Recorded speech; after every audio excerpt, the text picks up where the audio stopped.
Hey guys, welcome back to another episode of the Trading Coach Podcast. Today we're going to talk about understanding your personality type and how that can help you create rules that are going to put you on the clearest path to success.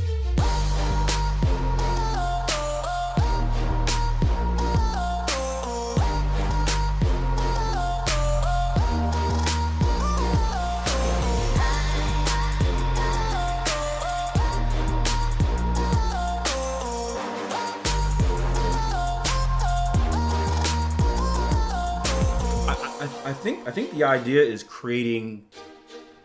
eliminating the subjectivity, is creating a specific rule so that it's always consistent. A specific rule for outside returns. I think that was the desire. It wasn't saying that, hey, your rules suck. It was like, hey, I need something extremely specific to label this and that.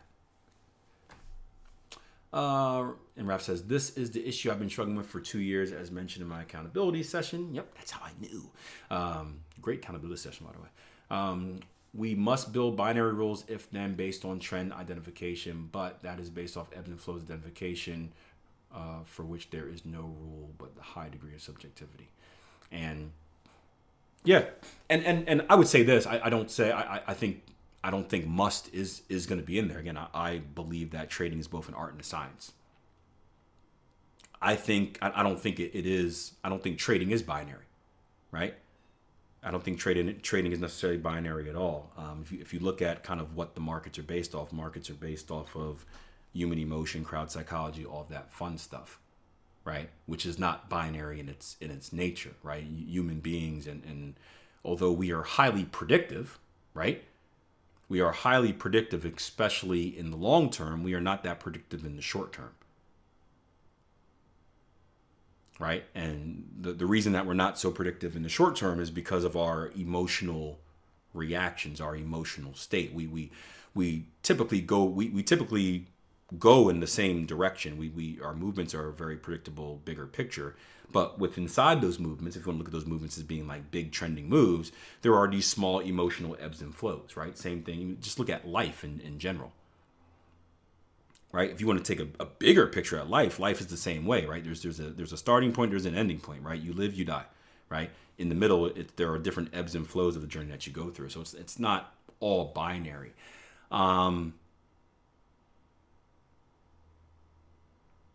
But we talked about personality types in a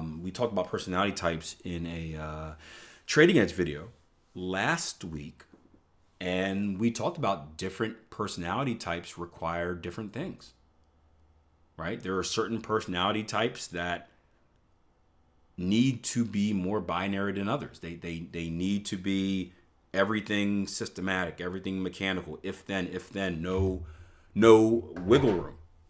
There are certain personality types that don't like that at all, right? You see a lot of the gamblers out there where it's like, nah, I just can't have rules, man. This bird needs to spread its wings. I can't be in a cage, right? There's both parties out there. And that's why I brought up that subject of understanding yourself, because as you understand yourself, you can both work on your strengths and your weaknesses, right? You can work on gearing your trading more towards your strength. You can look on finding ways to work on those weaknesses. So if you know that and personality types change. Again, I've drastically changed over the last couple of years. Again, I told my wife I'm getting meaner and meaner, right? I got a question this morning saying, Akil, how much is your $1 trial membership? And I almost lost it, almost freaked out. I don't need this 7 o'clock in the morning. But the fact is that if you know your personality type, if you know you're someone that doesn't deal well with freedom, doesn't deal well with subjectivity, doesn't deal well with you needing to make a decision, right? Decision making is very hard, right? If you don't deal well with, hey, you have to make a decision on how you interpret something, you're going to struggle in that aspect of your trading. So in order to get around that, right? If you know, hey, I'm a systems person, right? Got an engineering type of mindset. That's how Jason Greystone is. Same way. We had the same conversation when I was working with him, right? Then you want to create something that's going to you want to create something that's going to help that personality type. So if Raphael was someone that says, hey, like I just like I can't grasp the concept of the art. I can't grasp the concept of their subjectivity and how can it be this sometimes and how that sometimes if I see it this way or that way, then what he needs to do to turn his trading around or to get on the right track is develop rules where that subjectivity is completely taken away. And we do this all with understanding the pros and the cons, right? The pros are that he has something that is going to work the majority of the time. The cons are that every once in a while he's going to have an issue, and this won't be an issue to him, but maybe he's talking to another trader. He's going to have an issue that like number 3, where it's like, hey, but what about that? But the key is, just like a trading strategy, we're not looking for some. I think I think you're being crazy if you think something or anything is going to work all the time. We can agree with that, right? Nothing is going to work all the time, right? We're looking for something that is going to work the majority of the time.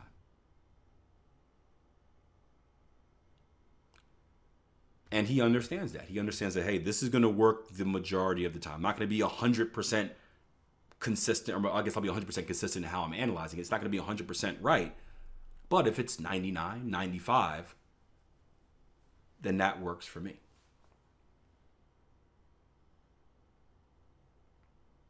And again, it's the same thing when we talk about the pros and cons in any strategy, right?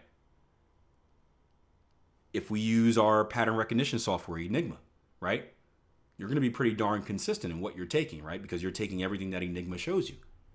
However, we all know sometimes that pattern recognition software is going to show you something that's a little funky. And you're like, right? So you're not always going to agree with it. That's the sacrifice. If you're a discretionary trader, if you're identifying patterns on your own, right? You're going to have more freedom in deciding what's a pattern for you, what's not. But sometimes you're going to miss some.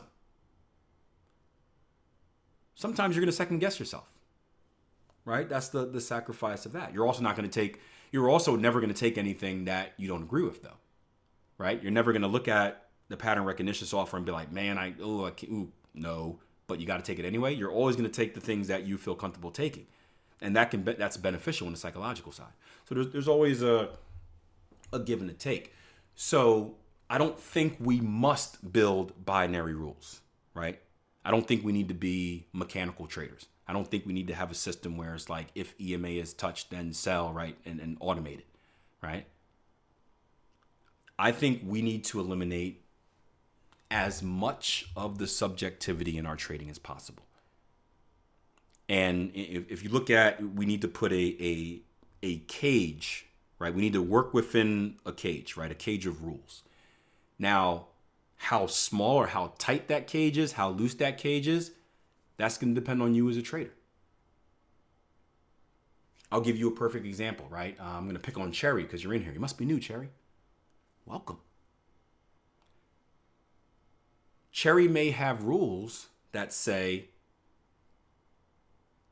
if price action comes to structure, then I need RSI to go overbought. If RSI goes overbought, then I need double bottom. If I get double bottom, then I need bullish RSI divergence. If I get bullish RSI divergence, then I enter next bar market. That's the only way Cherry can trade, right? Very specific. There's no wiggle room, right? There's a little subjectivity about maybe double bottoms. Is it a double bottom? Is it not a double bottom? That could be there. Structure zone, structure level, that could be in there. But there's very specific rules.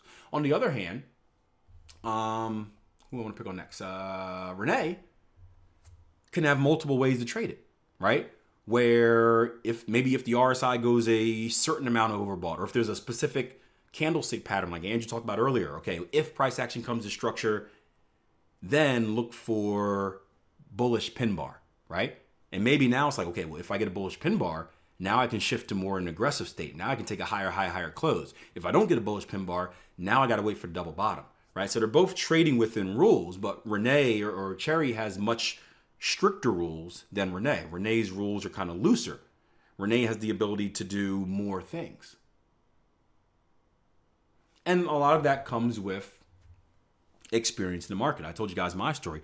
I started off very, very loose, and I lost a lot of money. And then after losing a lot of money, I did the polar opposite. I went from very, very loose, like no rules, to extremely strict, where I needed all the stars and moons to align before I could take a trade. And then as I got more experience, as I learned more about the market, as I started trusting myself, as I started trusting my eyes and what I saw, and I just got better, right? That happens over time when you continue to do something for years and years and years.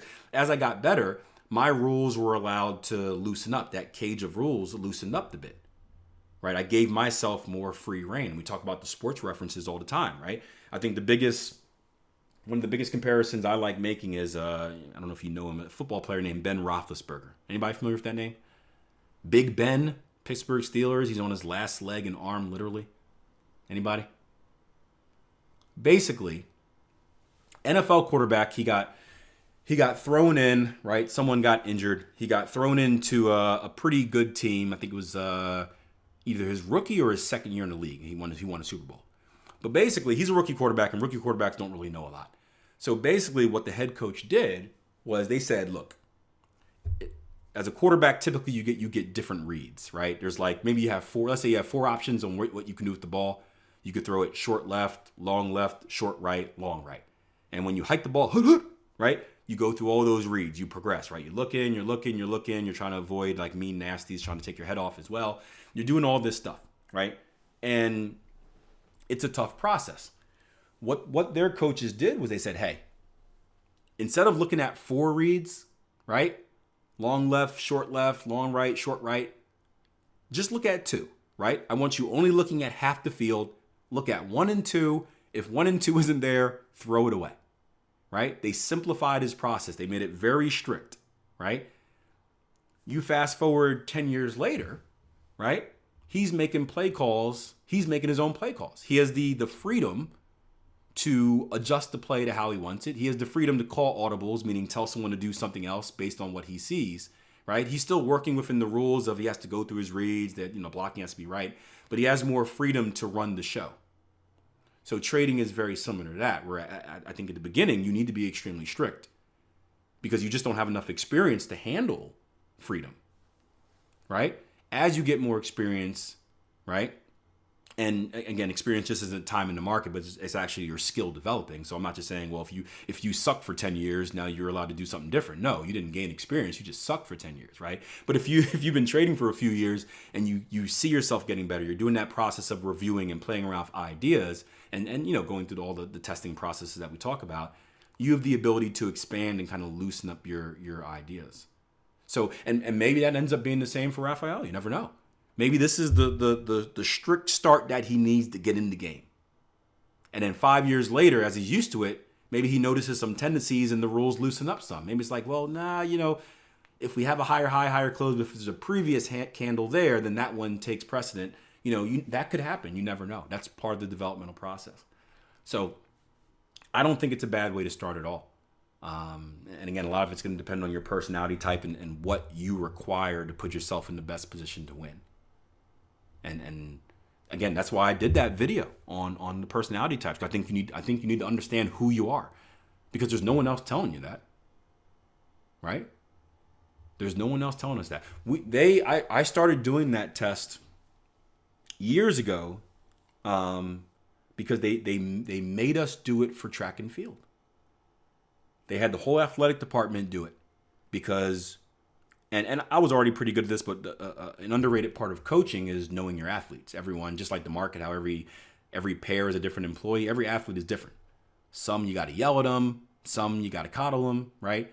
The better you know your athlete, the better you know how to handle situations. And the better you know yourself, the better you know how you're going to handle situations. And maybe you need to kind of calm yourself down before making a decision. Or you may need to tell someone days in advance instead of just springing on them, right? I had an issue the other day where I made a change right away. I was like, hey, we're doing this now. And the girl freaked out. And I remember her personality type. She's the type that needs time to process. I got to tell her like a week in advance, like, hey, next week we might do this, just so she can be like, okay, cool. So part of the process.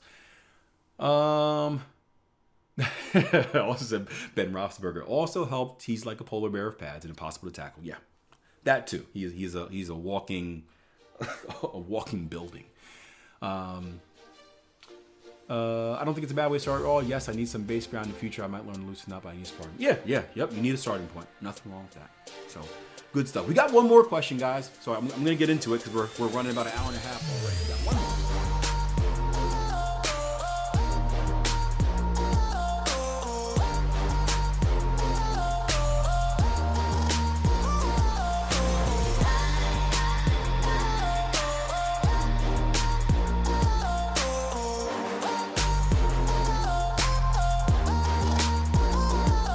Hey guys, thank you as always for joining. Before you leave, do me a favor, leave me a rating and a review if you haven't done so already. That is the best way to support what we're doing here at the Trading Coach Podcast. Also, if you are a new and or struggling trader, head over to www.tier1trading.com. Click the button that says give me free stuff and make sure you check out this awesome webinar from Charles Miles. Trust me, if you are new and or struggling, it is going to get you on the right track. That's, of course, if you decide to accept the information instead of fighting it. But check it out, and feel free to let me know what you think. You know where I'm at on social media. Also, Akil at tier1trading.com is my email. You can always hit me up there as well. All right. See you guys next episode.